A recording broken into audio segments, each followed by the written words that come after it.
This conference will now be recorded. First thing on the agenda is the invocation with Tom Cox from the Surfside Christian Church.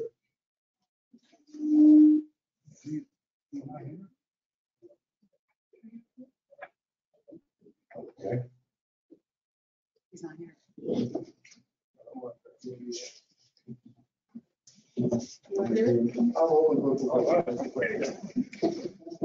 That'll be done by the town administrator. Father God, we just thank you for everything.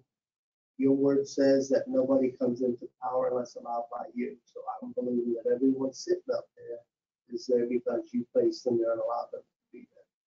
Father God, touch them, give them the wisdom to understand what's presented towards them. Give them the motivation to make the right decisions. And Lord God, just touch them. It's not an easy job that they have. It's the citizens within this community, fill them with your spirit during this holiday season. And we ask this through your son, Jesus. Amen. I pledge allegiance to the flag of the States of America, and to the republic which stands one nation under God, indivisible, with liberty and justice for all.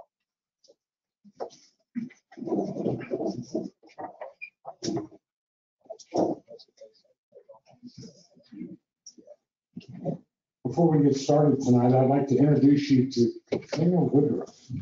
And Katrina is our new assistant town administrator that I don't think everybody met. If you'll stand up, let everybody see.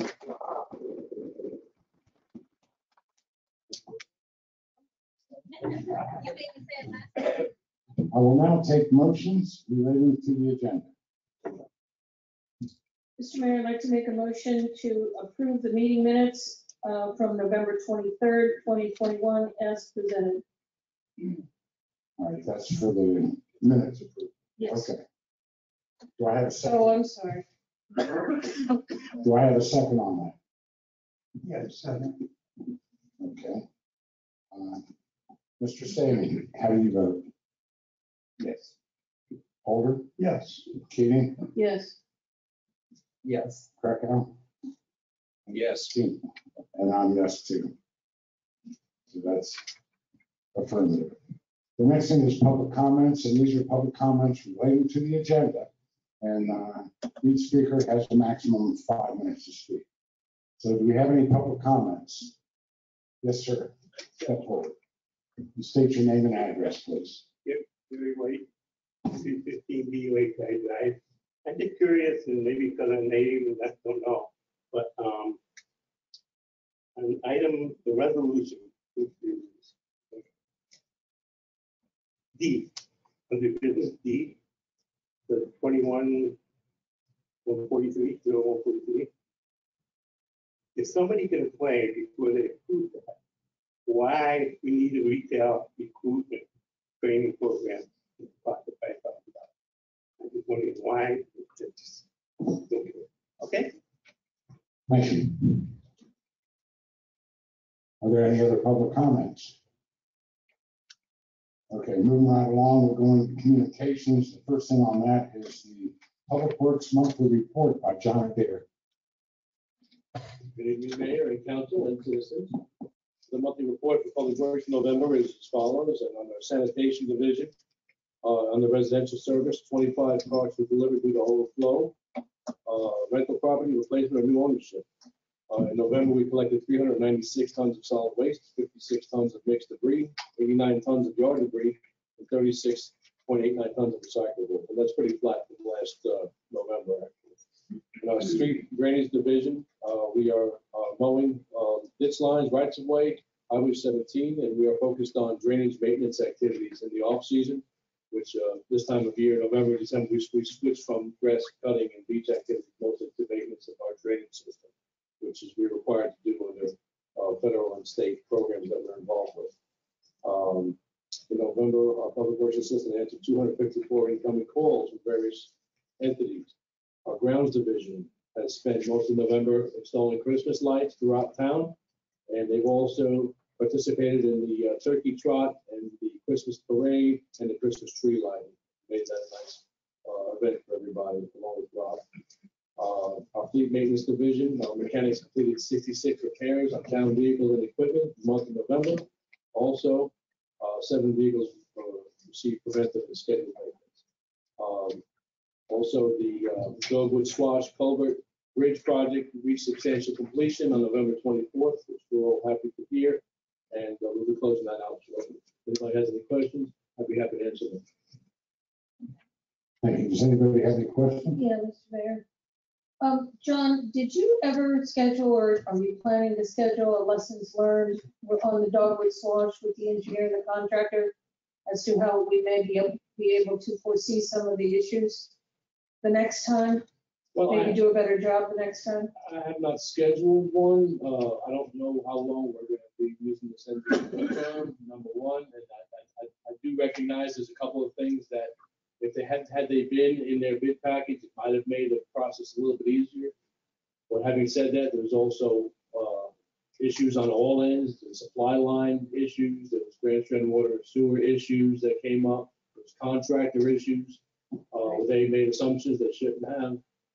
Perhaps, I'm not putting fingers on anybody, but it's a well-rounded group of events that happen to make that take so long. So we're going to close it out in the next couple of weeks, and we will certainly, for future construction projects, take what we've learned here and apply it. Okay, thank you. Thank you. Are there any other questions? Thank you very much. Yes, thank you. Next on the agenda is the monthly report by the police department. Good evening, Chief. Good evening, Mr. Mayor, council, and citizens. I'm going to run through 3 monthly reports for the police department. I will keep it brief. In September of 2021, the police department had a 17.12% decrease in calls for service from September of 2020. Arrest and citation data for September 21 also showed a decrease in 13.56%. We were able to pick up a new officer. Non-certified police officer. He's at the police academy right now for his 8 weeks of training after completing 4 weeks here online.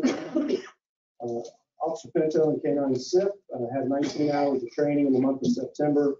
They had 6 deployments for 5 positive alerts with 6 arrests for methamphetamine, fentanyl, heroin, crack cocaine, and controlled substance, and paraphernalia. So in summary, in the month of September of this year, we had 1,394 calls for service that resulted in 39 custodial arrests, 121 citations, 44 criminal arrest warrants. 5 of those were related to drug possession or distribution. We transported 22 prisoners for J. Reuben Long and 11 prisoners to the Myrtle Beach Police Department. 87 written warnings were issued in the month of September in lieu of uniform traffic citations. And in this month, we participated in the Celebrate Surfside event over on 3rd Avenue South. We provided a booth there and also officers for foot patrol for community policing. In the month of October, we had a 9.79% decrease in calls for service from October of 20. Arrest and citation data between October 21 and 2020 showed an 18.38% decrease. We hired Thomas Carlia as a lateral certified officer from the state of New York. He is going through the certification process right now as well. K9 SIP and Officer Pinto had 20 hours of training. They had 5 deployments with 5 positive alerts that resulted in 1 arrest and 4 citations. They seized marijuana and paraphernalia in the month of October. In October of 21, we had 1,263 calls for service with 35 custodial arrests, 171 citations, 16 criminal arrest warrants, and 6 of those for drug possession and distribution. We took 19 prisoners to J. Reuben Long and 16 prisoners to the Myrtle Beach Police Department. And officers issued 108 written warnings and uniform traffic citations. In the month of October, then, we also had the participation in the Halloween Car Show, Champion Autism Network's Beach Ball Classic Meatball event, and the Halloween Golf Cart Parade, and provided foot patrol and traffic control during each of those events. In the month of November, we had a 16.12% increase in calls for service from last year. And the citation data had a 24.54% increase from November of last year. Our final hire was Officer Paul Regan, who was hired as a lateral transferred officer from DC Metro Police Department. He retired there and is living here now, so he's going to be working for us as a police officer here. And he is also going through the training process right now. Should have him certified in about 2 weeks. No information from K9 SIP and Officer Pinto for the month of November. As you know, the K9 vehicle is down, so they have been keeping the training up, but did not have any deployments in the month of November. So no data to share with you there. November was busy. We had 1,513 calls for service in November that resulted in 46 custodial arrests, 270 citations, 24 criminal arrest warrants, 10 of those were for drugs. And we took 15 prisoners to J. Rubin and 26 prisoners to the Myrtle Beach Police Department Detention Center. Officers issued 140 written warnings in lieu of traffic citations. And we assisted with the traffic control for the Turkey Trot event on Thanksgiving Day. That event was well attended, almost 1,000 runners showed up for that. But everything went very smoothly. Very fast, just trying to save time. If I can answer any questions on those 3 months of reports, I'd be happy to answer any questions you have. Mr. Mayor? Yes.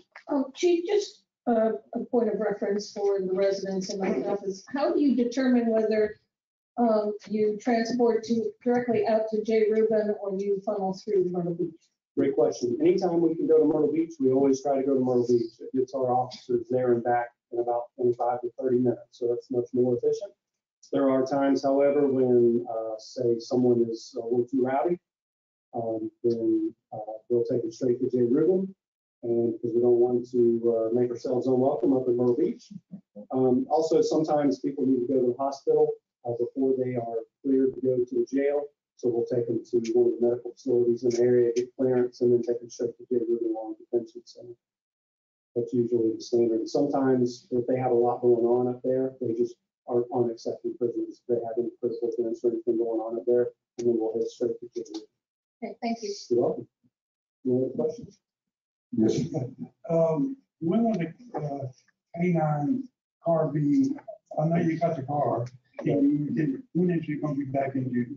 Well, I've been calling about once a week and nagging on them. It doesn't seem to be helping.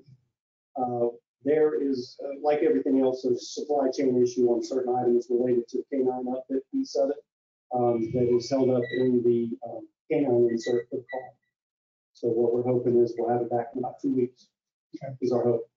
And second, we're seeing, and even seeing this some from Myrtle Beach, the increase in different types of action that people are taking, and are we seeing that here? Crime is up across the United States. Well, if you see the monthly report and types of activities, we are very fortunate. Our violent crime remains almost non-existent. But we have seen a rise in some types of burglaries. We've seen some increase in a couple of some commercial burglaries as well. But nothing major that is causing any major changes, but we have seen an increase in some property crime. So, Do we pay Myrtle Beach when we take somebody and drop them off at Myrtle Beach? Is there a cost to the town? $25 per person. Okay, and there isn't the cost if we went to J. Rubin, but of course it's going to take another hour on the road to get to J. Rubin and back. Yeah, it's to transport a prisoner to J. Rubin and back, if lucky, on traffic, you're looking at maybe an hour and a half to 2 hours on that turnaround. But your officer, that plus the wear and tear and fuel. So I think it's still a great bargain to keep our officers there. Okay. Thank you very much. Thank you, appreciate it. The next thing on the agenda is a discussion, motions pertaining to the discussion are permitted, and it's in reference to Harbor Lights. Yes, sir. It was brought to my attention that the Harbor Lights subdivision have been paying for the lights and poles since 2013. And it's not a private development, so the HOA was asking the town to stop charging for that cost.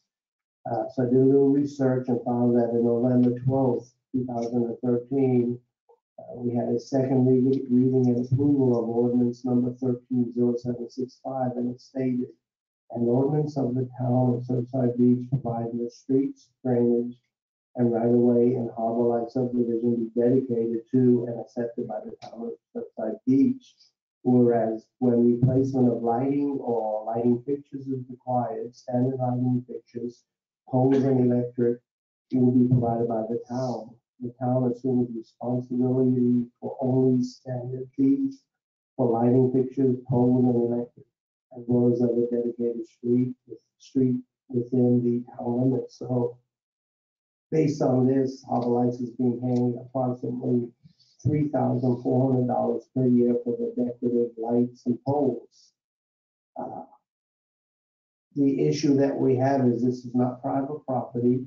We have the same lights on Ocean Boulevard, Upper Surfside Drive, 3rd South Promenade, 14 South, and we're underground wiring that's taking place, and we end up charging anyone for those duties because none of them are private developments. And so I think, based on the information that I received, I would recommend that you allow me to bring that ordinance up and change it, and we take it with those payments just based on the fact that it's not private and everyone else that has them will pay for them. So you be treating the same as everybody else. Okay. Mr. Adair, do you have anything that you want to add to that? I know that you're better with. I would just say that I would agree with the administrator when Harbor Lights was created. That was the agreement. They would pay the difference between the standard roadway light and the decorative poles. But since then, we've installed quite a few of them throughout town for the benefit of the general public. Harbor Lights is a town adopted road. It's not a private PUD or anything like that, BD.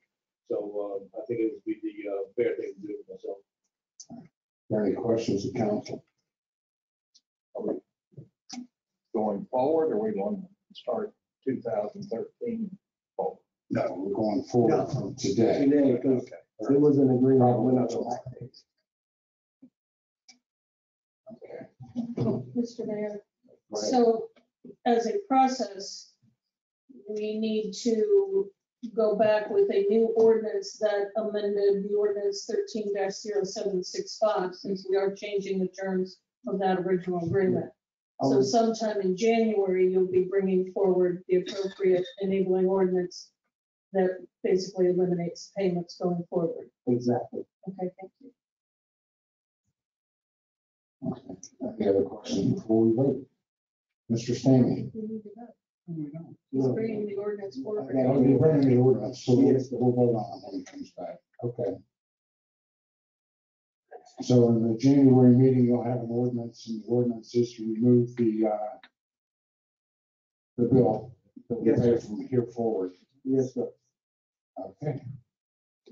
Next thing is under business, it's the Department of Defense Surplus Property Program. Chief Hoffman.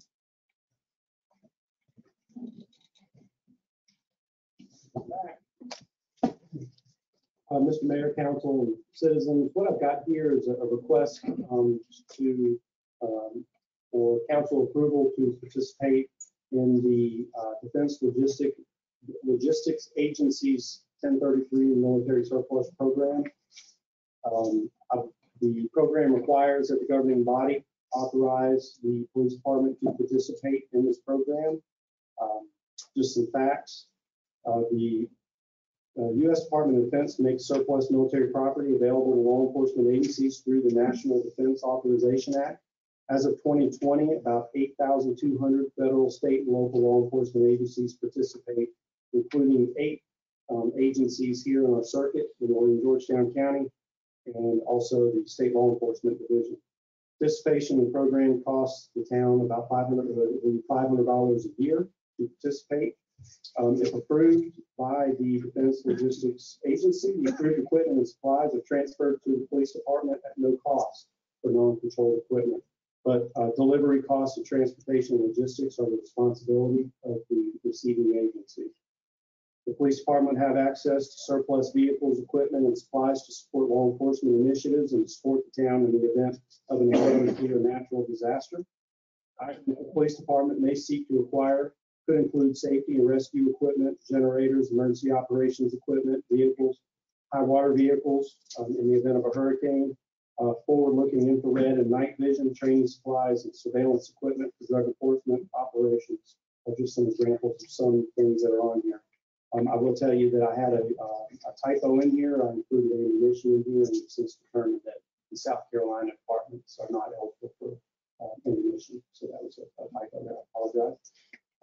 If approved by council, additional approval must be obtained annually to continue participation, allowing you to come to council and let you know what we've used the program for, and to be aware of the equipment obtained during each previous year. I do know that this can be sometimes a little bit of a topic where some communities are concerned. They don't want their police department to be militarized, and I understand that. We're not seeking camouflage equipment and things like that to make the police department look like, you know, military organization, but we want to take advantage of the opportunity to get some supplies that we may need without putting $500 if we can get free equipment. That would take some burden off of the taxpayers. And I think that would be a good investment if you were doing with that. What we've done is in the package you saw is another requirement of the program is that we prepare a draft policy that regulates how the equipment will be managed on the agency side. That was included hopefully in the packet. So I prepared a draft general order for management of the 1033 program if we participate. Also, I provided you with a copy of the frequently asked questions to kind of help narrow down the legal agreement. It's pretty complicated, but the frequently asked questions seemed very informative. Also included a copy of the state plan of operations and an addendum to the state plan of operations for your review. So I would ask the council approve the police department's participation in this program, and let's try it for a year and see how it goes. See if it's really a benefit.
only addresses our immediate needs for a deputy chief position, an upgrade of our part-time fire marshal position, and purchase of an incident command vehicle. We believe this will allow us to continue to improve the safety of both our citizens and our visitors. Staff has worked very hard putting this together in such a way that there are no increased costs to our citizens. This exercise has shown us that we were spending other money in reference to capital improvements that we didn't have to spend because based on ISO, we were already exceeding the requirements. I support this request by the chief and he's about ready to make a presentation. Yes, sir. Thank you. We've got to hold off here just for a second while we get that.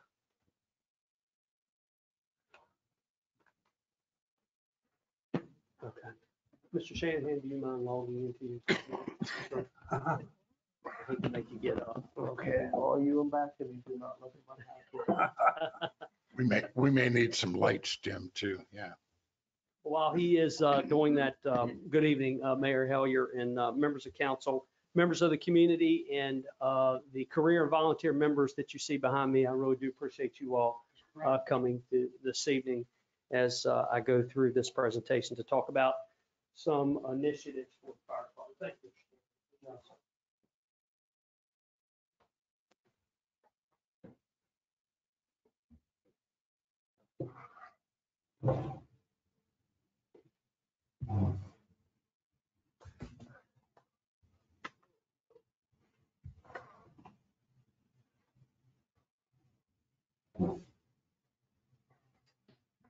I think we're up and running. Good deal. So again, thank you all very much. I appreciate the opportunity to stand before you and talk about some of the initiatives for the fire department and some of the things that we would like to accomplish. Sorry if I step away from the mic here while the slide here, but thank you again. I appreciate it. We are in the process of redefining the Surfside Beach Fire Department, and we're doing that through an audit process that I have shared with council on a couple occasions and what that process looks like. We are looking at the way we do things, and we are trying to create a new way and a new story for our department. We're doing that through the audit process, and we are learning from each other, improving the processes. We're engaging all of the members of the department, engaging council, and at some point we'll be engaging the community also. We are empowering our members. We're taking some calculated risk as we move forward. We're acknowledging our mistakes. We're making sure that we are committed to making them right. We're going to care about each other. We're going to coach and we're going to develop to make sure that we have the right people in the positions to do the right things for the community. The new organizational initiatives that I'm going to talk a little bit about tonight, I just did not throw this together. I looked at our mission statement and I also looked at the 2013-2022 comprehensive plan for the town. And when you look at the Surfside Beach Fire Department's mission statement, it is a long statement, but there's three key components which are in that statement. And it talks about a model combination system. We are made up of career and volunteer members. Provide a cost efficient and effective service and enhance the safe environment for the public. That ties right into the comprehensive plan that the town has. And the town wants to provide exceptional level of safety, emphasizing on public safety, and manage the growth and development that is consistent with the long-range vision for the town. And that's what I'm expected to do as the fire chief.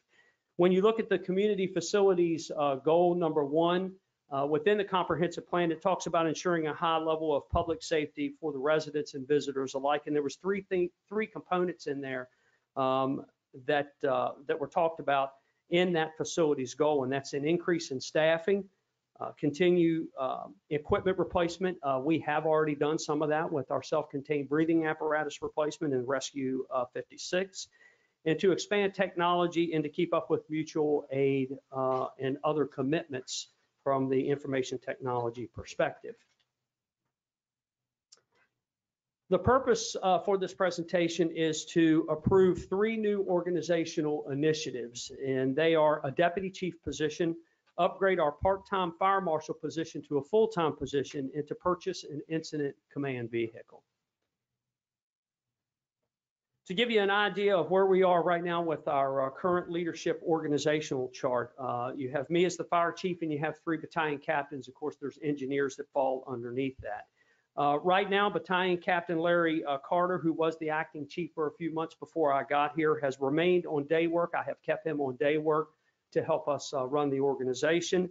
And we currently have 2 acting battalion chiefs on, battalion captains, excuse me, on A and C shifts. So that is the current makeup of our organization, not showing where the engineers are on that chart.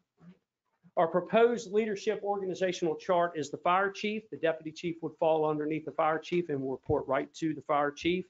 And then we would still have our 3 battalion captains. Those 2 battalion captains that are acting battalion captains, if I am afforded the opportunity to have this new position, they would move in to a full-time position. The acting would go away. They would become the battalion captains for the organization.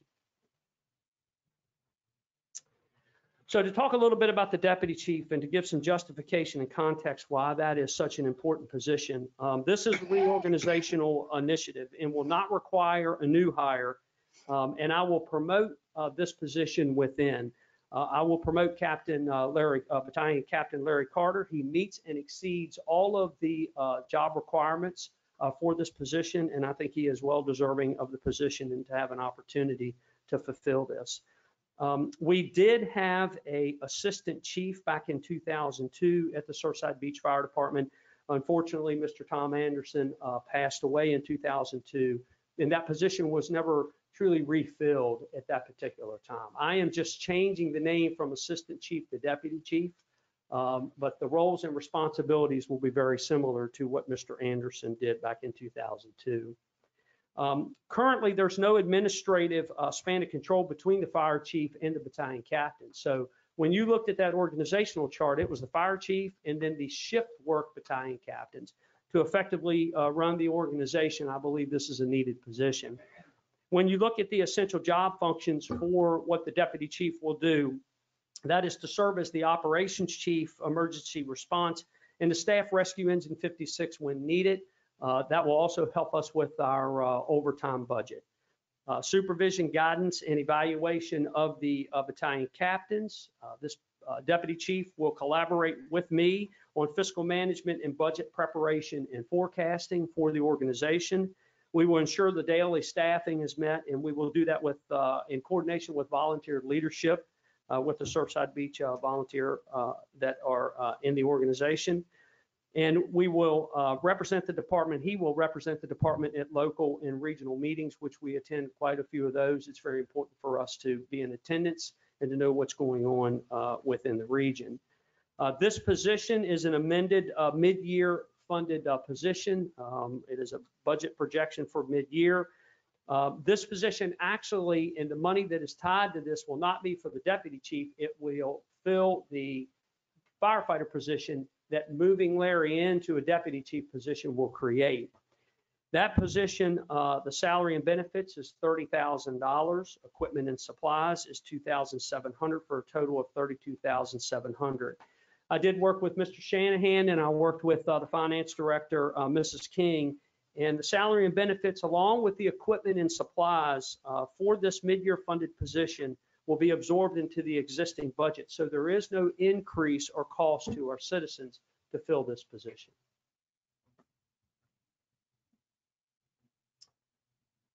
The fire marshal upgrade. Currently, we have a part-time fire marshal that works 20 plus hours a week. Our part-time fire marshal has not been available for about 5 months. And because of that, we have had Keith Williams with code enforcement.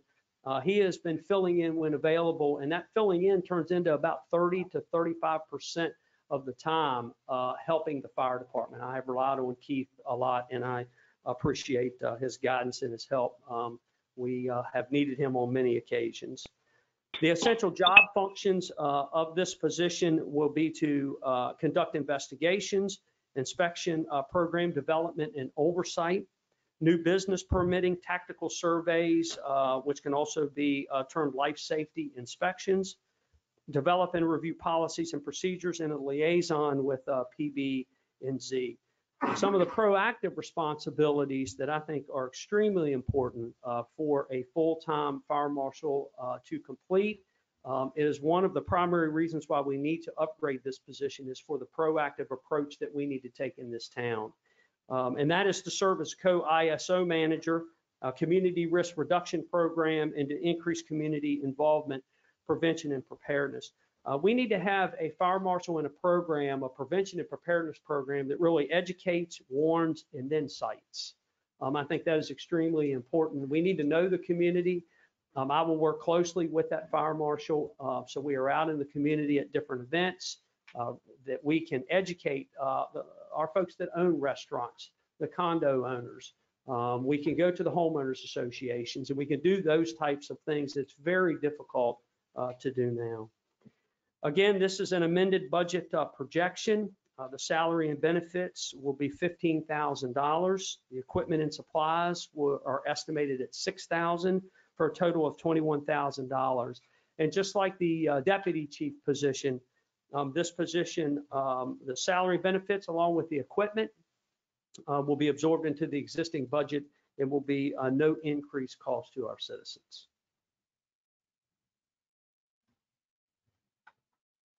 The third item is an incident command vehicle, and I wanted to show you a picture of the incident command vehicle I am talking about. Some folks sometimes get a little confused about what this vehicle is. This particular vehicle is the fire chief's vehicle in Murrells Inlet. It is a Dodge Durango, and it is outfitted with a command box in the back that allows the incident commander to function at a high level in the back of the unit on different emergency incidents. This would be a new purchase for the fire department. The current vehicle that I have is not outfitted to provide incident command capabilities, and I use the word I, but this is really a we. This is a vehicle for the fire department, even though that I will be the primary person that will utilize this vehicle. It is still a fire department vehicle and will stay there when I am not at work, so it can be used. The current, the essential incident command vehicle functions. We would have multiple radios for communications with Horry County Dispatch, incident scene units, and partnering agencies. The command box will house command boards that will allow the incident commander to effectively manage the incident.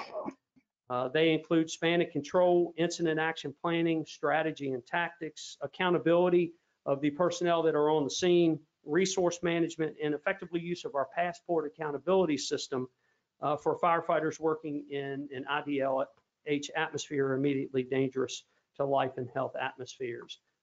This is an example of the passport system. So currently, to put this in a little bit of context, if you look at the vehicle that I have now, it is a Ford Explorer that has none of these capabilities. So if I was to go out here and run an incident, let's say a structure fire, I would be managing that incident off of a sheet of paper.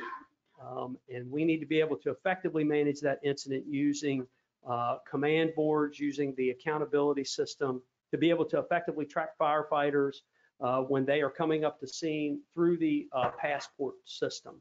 So this will give that incident commander at Surfside Beach those capabilities to make sure that everyone is safe as we're managing that incident. And it's just not structure fires. We are an all hazards approach fire department, so it's auto accidents, it's gas leaks, it's what have you. We would be able to effectively do that. The budget projection for this initiative is $30,500 off the government contract.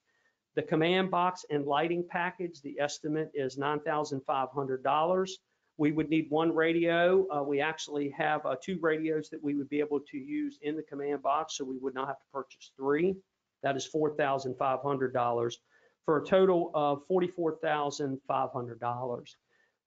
And as Mr. Shanahan has already mentioned, as we started to look at how we were going to fund this initiative to give you an idea of cost and some options, one of the things that I looked at is reallocating some funds that we were going to use to increase a water line and to put a hydrant at Poplar Drive South and Cypress Drive.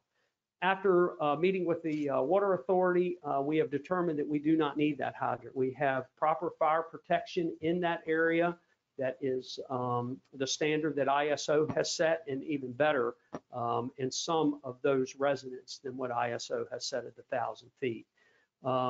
When the town did their ISO review a few years ago, there was a huge initiative to increase hydrants, water supply lines, to make sure that we had the proper fire protection, and we have done that. So especially on the northern end of the town. So this money, $43,000, an option is to reallocate that money from capital improvement for this vehicle. I know that is a lot of information, and I'm staying ready to answer any questions about any part of those three initiatives. Thank you. Go Mr. ahead. Mayor, well, while we're on the command vehicle, I understand that it is also an instrumental piece of equipment when you are a respondent to an event. You're not necessarily the lead incident commander. You're also just a participant, a support That is true. company. The command vehicle is also instrumental in keeping you in contact with the actual incident commander. Yes, ma'am. Is it possible to just take the command box and the emergency lighting and put it in the vehicle that you currently have? That is an option that we could look at. We would have to look at the company. The Ford Explorer that I have now is small in the back. So it would take a very small command box to be able to do that. There's weight requirements and restrictions for that. That is something that we certainly could look at to see what those costs would be and associated with outfitting that vehicle. That is a fairly small vehicle. It's a little bit difficult to operate out of that vehicle without the command box, to be quite honest with you. But Ms. Keating, it could be an option. Yes, But it's not ideal. it is not ideal, no ma'am. Okay, my second question is, we've got about $50,000 that I assume is a cost associated with the last 6 months of the fiscal year that you'll absorb into your budget by creating the deputy chief and then backfilling the positions vacated by the acting battalion captains. Yes, ma'am. And there's no budget increase to finance that as well. You know, I understand where the 43 is coming from, the hydrant. Where is this 50 coming from to support the new staffing? So that is, and Mr. Shanahan may speak to that too, but talking with Diana, that money there is money within salaries and benefits currently now to be able to absorb the cost for these two positions. Is that because they haven't backfilled and it's the money that they, Exactly, Exactly. vacant it's the position. money that's Yes. still there It for is the still there. positions that aren't filled? Yeah, Yes. vacant funded positions, yes, sir. Okay, thank you, Chief. Yes, ma'am. Thank you. Go ahead. Yeah, I'd like to say that I agree with all three of these things.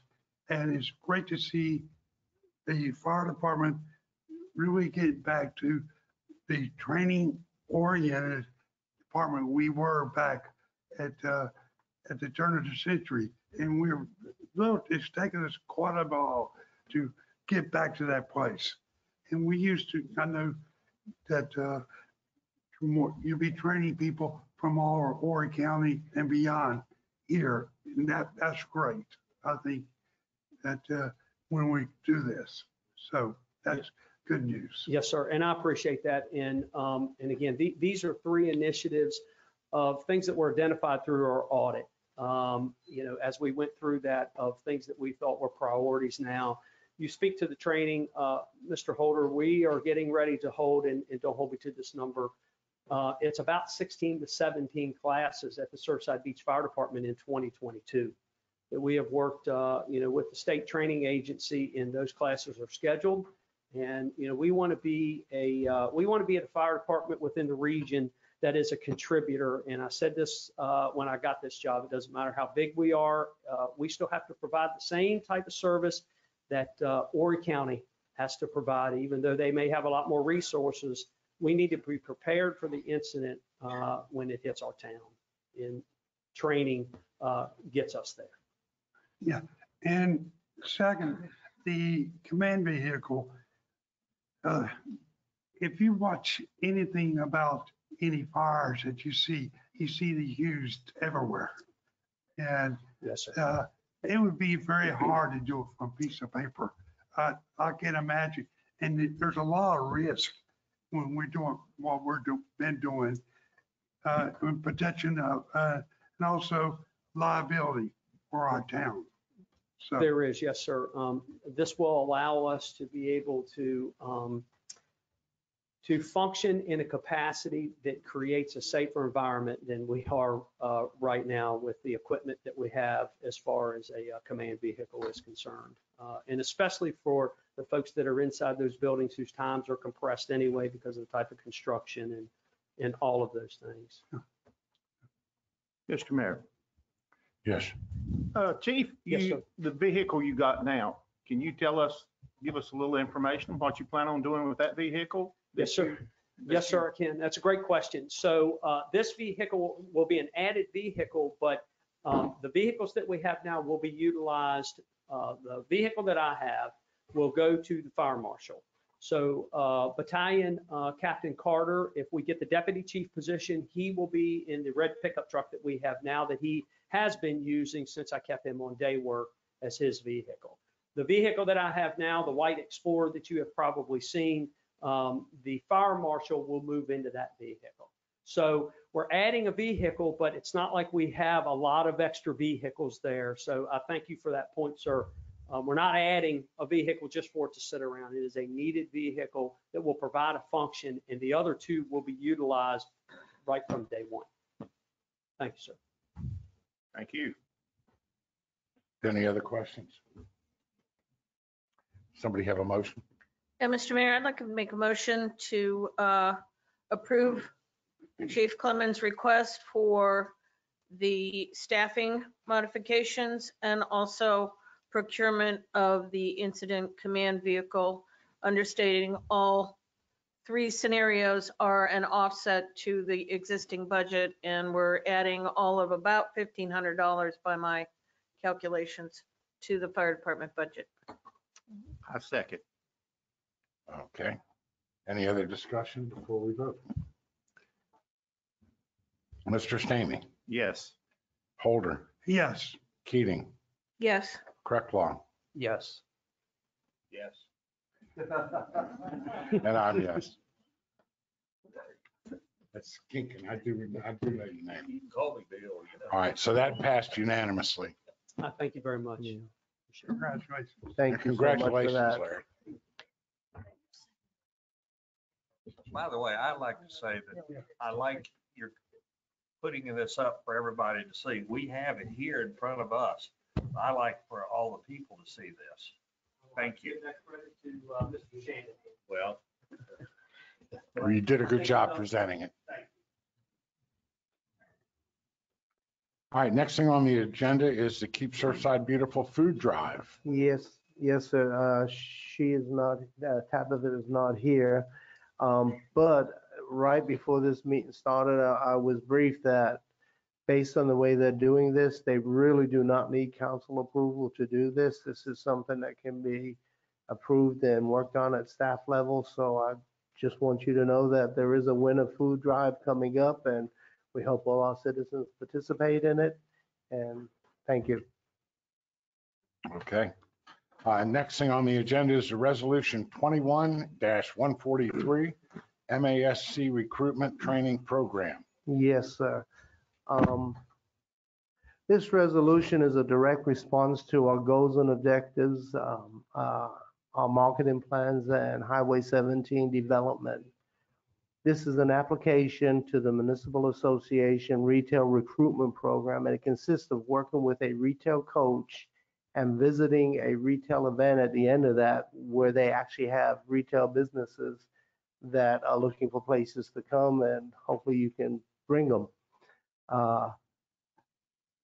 The request would basically be, the first person will be $5,000, and anybody after that would be $1,000. And I realize it's expensive. My request would have been 3 folks, the administrator, which if you didn't want to do it, that would be okay. The planning director and whoever the council business liaison was, because I think those people definitely need to be there. I understand this is a lot of money and it's a hard decision. I definitely understand that, but I also understand that it's my job when things like this are available in the state through the municipal association, that at the very least I bring it to your attention, because what I don't want to happen is in 4 months while we're working on this project, you find out this was out there and I never brought it to you. So I think it's valuable. I think it's something that could definitely help us reach our goals. And that would be my recommendation. Okay. Anybody have any questions on it?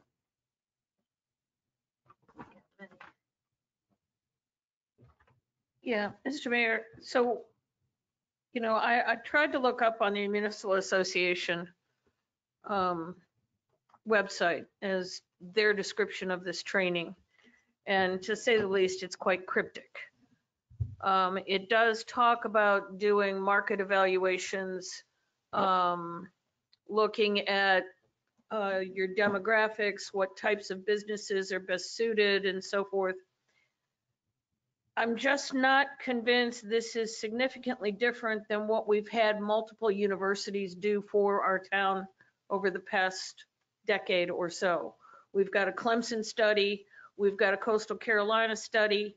I'm sure if we think situation has changed, we've got any number of marketing college students that need senior projects that would also be willing to do the same thing and refresh what we've done before. Maybe it's just based on my experience of many years in, corporate commercial process and corporate marketing and legal and so forth. But I think we've got a better way to spend $7,000 to develop not only our business corridor on 17, but on Surfside and also on Ocean Boulevard and the pier as well. So I guess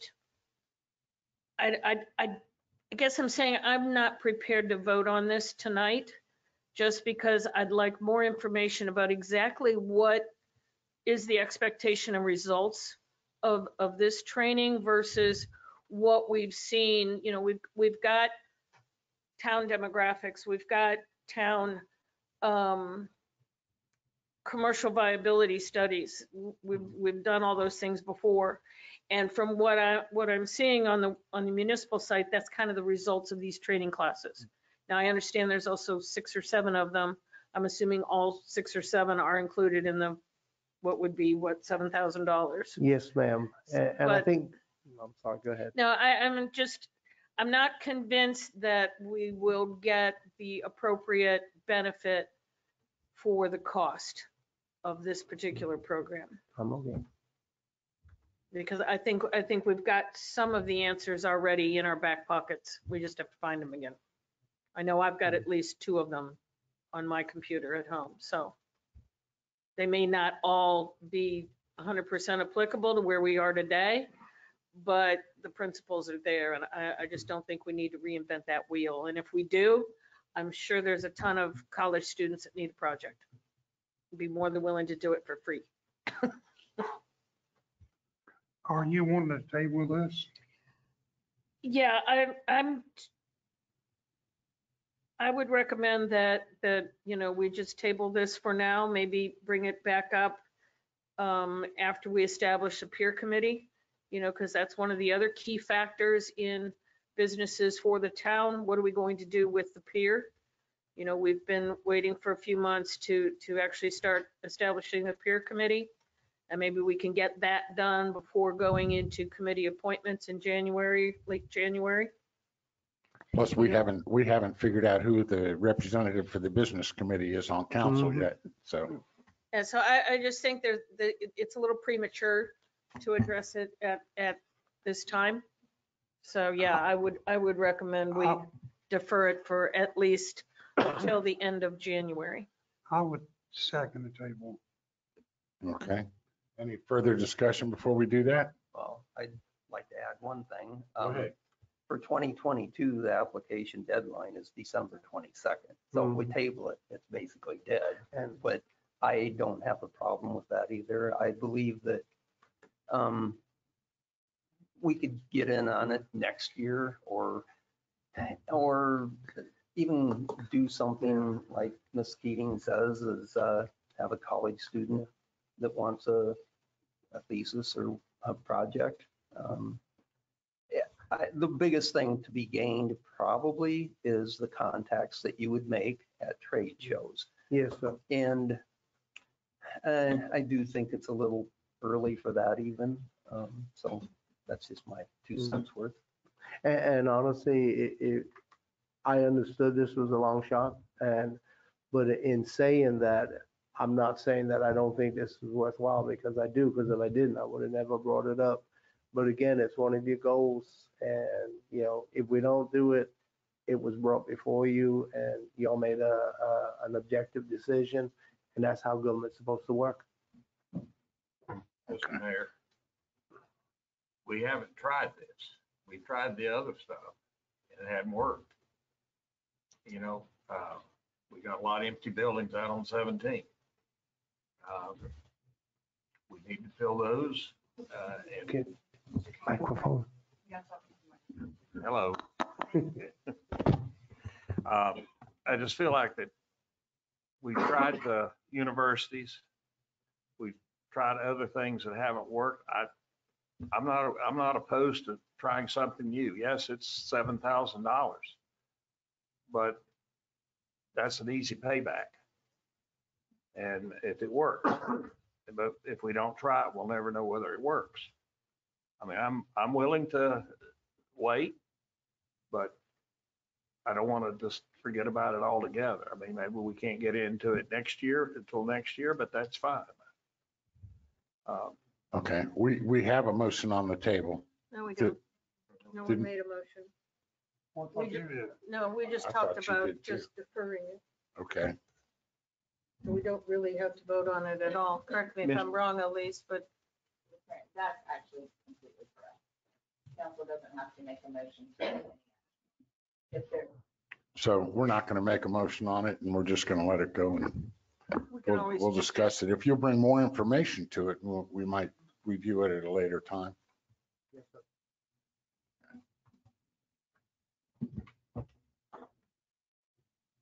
And the next thing is public comments. And the reason we're having the public comments now and the others, because we could go into executive session later on. Yes, sir. Mr. Mayor, my name is Anusha Shifte. I live at 813 North Ocean Boulevard. When I saw this item MASC on the agenda, myself also got online and researched what this is all about.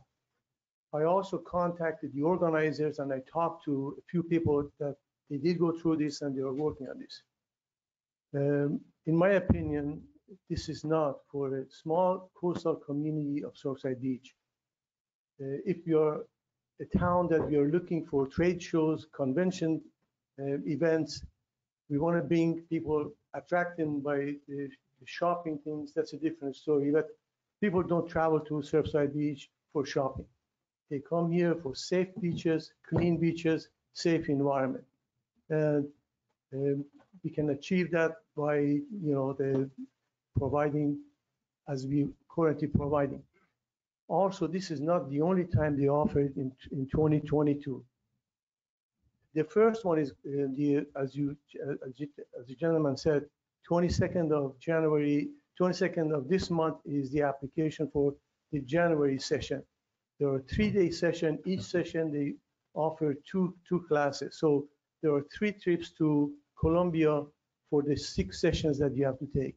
They will offer this class again later on in the year, probably around August. I talked to them.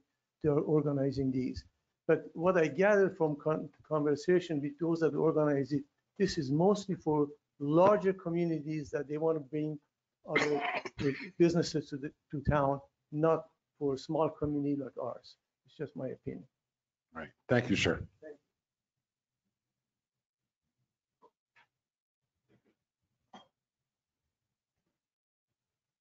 I'm Larry McKean. I'm on 6th Avenue South. Was interesting to hear about Harbor Lights and their lighting issue. I would suggest that you look at some of the other HOAs or planned communities in town, because I know South Beach has the exact same problem with their decorative lighting.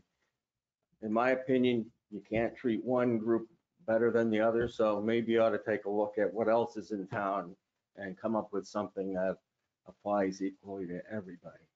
Thank you.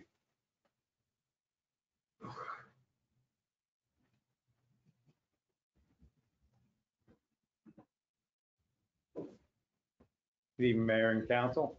My name is Dean Sizemore. I live at 111 Harbor Lights Drive. I'm a member of the HOA there.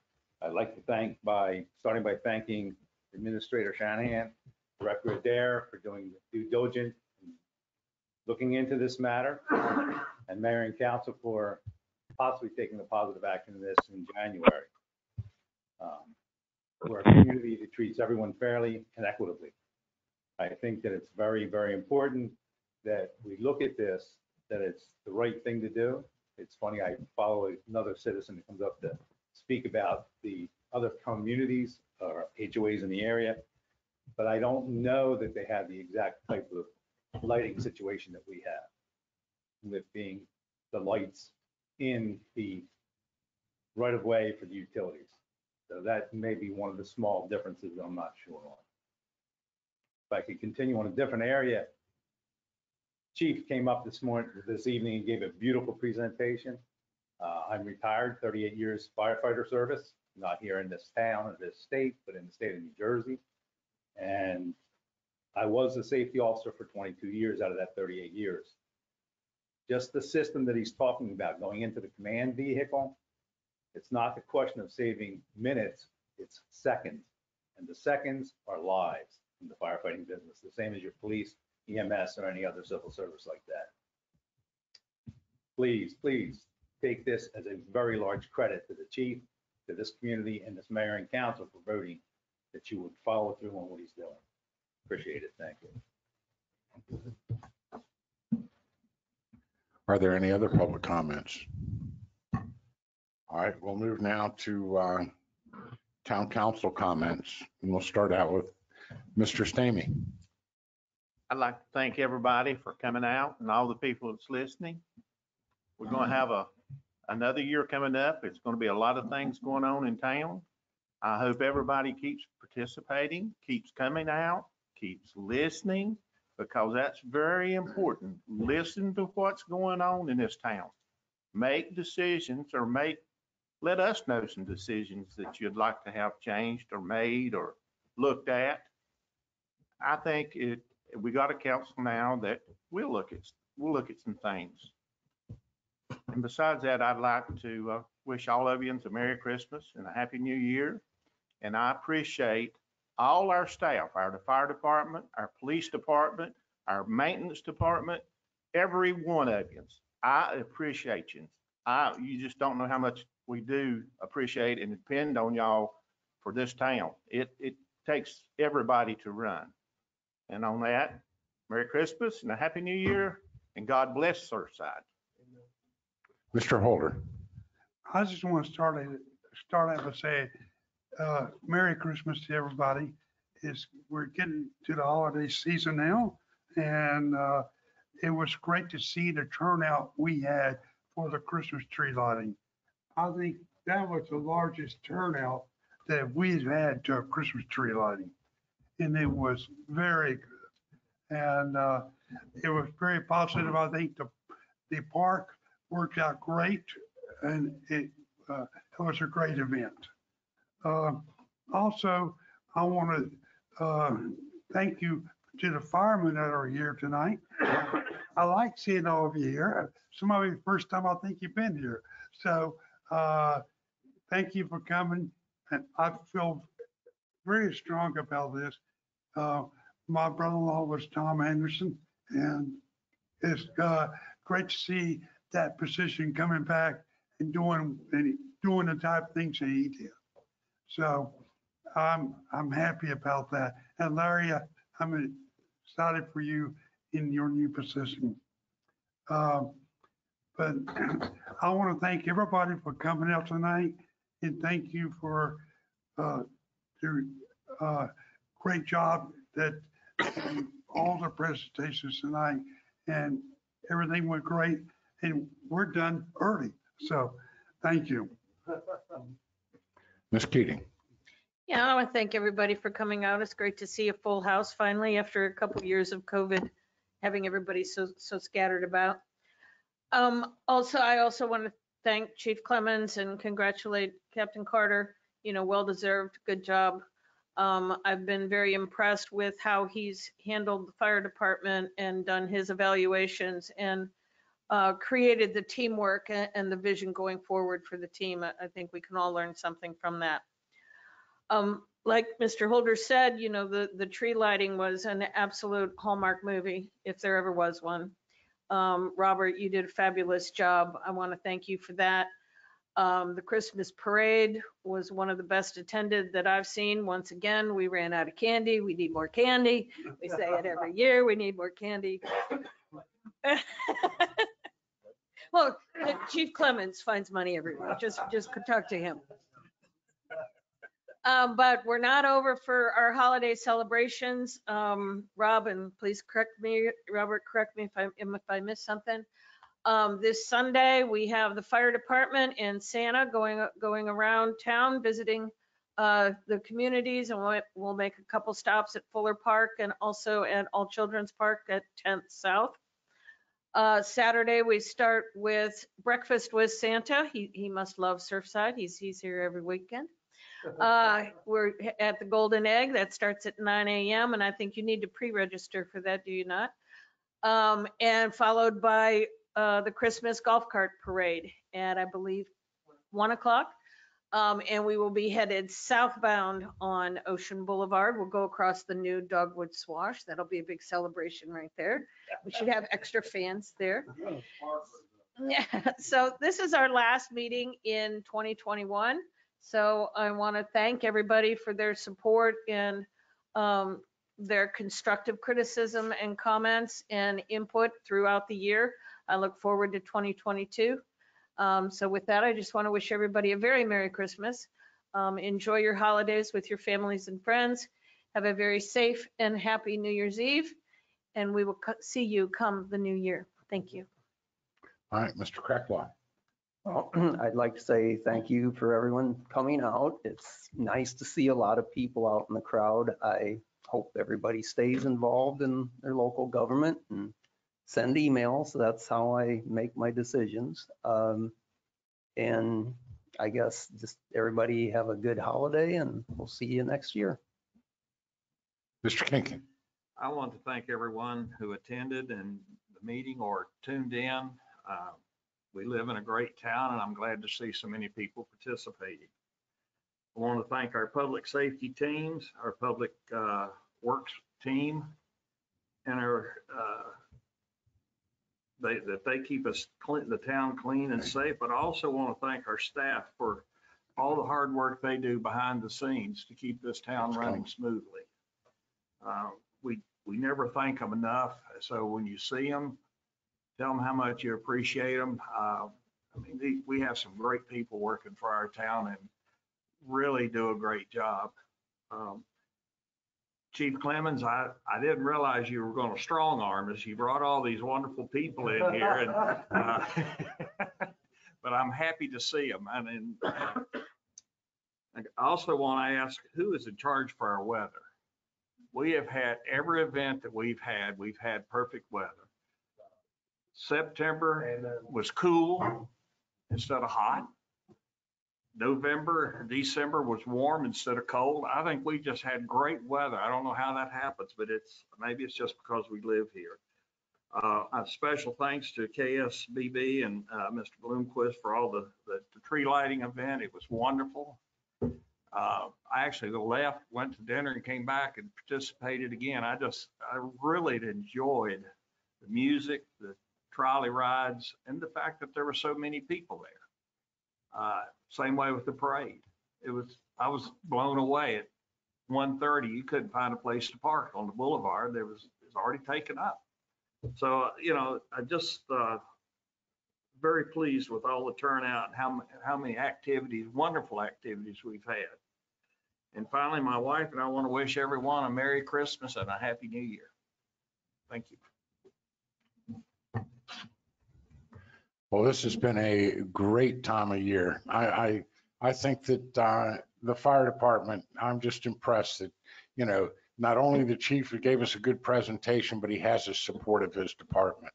And we appreciate that. And we love you guys. And we look forward to working with you. And congratulations to those that are getting promoted. And, hopefully we'll see good things come from you.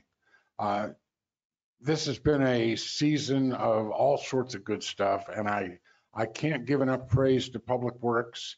And, if anybody saw that sleigh that was over at Passive Park that Santa Claus was sitting in, that was made by two of our Public Works people. And then when they got it all done and got it painted red, they took it down to Passive Park. And then they had Tommy Simpson. I don't know if you all know who that is, but Tommy Simpson's the guy that did the mural over at the Borgata. He also did the mural at down at the beach supply place down at Surfside. He's also done Los Cabos. He's done Johnny D's. He's done the Golden Egg. But he came down on his own dime and went and took and painted our sleigh, the Christmas thing, so that we could decorate for our thing. So thanks for all the coordination. And Rob, thanks for you guys. The police department's done a wonderful job in the stuff they did. And, we had both the fire chief and the chief of police walk the Christmas parade. And they were there to good, and they represented, they did a hell of a job. So I want to thank everybody. Like that this is our last meeting of the year, but I want to wish everybody a happy season, and we'll see you next year on January 11th, I believe. All right. Have a good evening. And go ahead. Just one thing for our citizens. One of the goals that your council has implemented is citizen involvement. So starting January, and this is going to be every quarter, we're going to have a citizen workshop.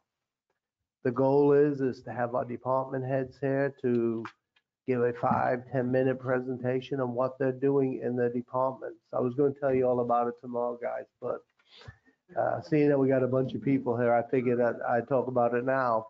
And then at the end of that presentation, we're going to sit there and take any questions our citizens might have. And hopefully we'll have all the answers, but if we don't, we'll get them back to you. We work for you, and we think by meeting with you at least once a quarter, you'll know exactly what's going on. You'll know what we're doing, why we're doing it, how we're doing it, what it's costing. And we think that'll be better because we spend your money, so you have a right to know what we're doing with it. And like the mayor said, I wish everyone a Merry Christmas and a blessed New Year. Thank you. Thank you. Mr. Mayor, excuse me, I'd like to make a motion to convene an executive session in accordance with the Freedom of Information Act, Section 30-4-70-A2, to receive legal advice related to threatened claims against the town, municipal court, and/or the administration. Second. Okay. As far as the executive session, Mr. Kinkin? Yes. I'm sorry. I was going the wrong way. Mr. Peckwell? Yes. Keating? Yes. Holder? Yes. Stamey? Yes. And I'm yes also. So we'll now recess into executive session. This conference will now be recorded.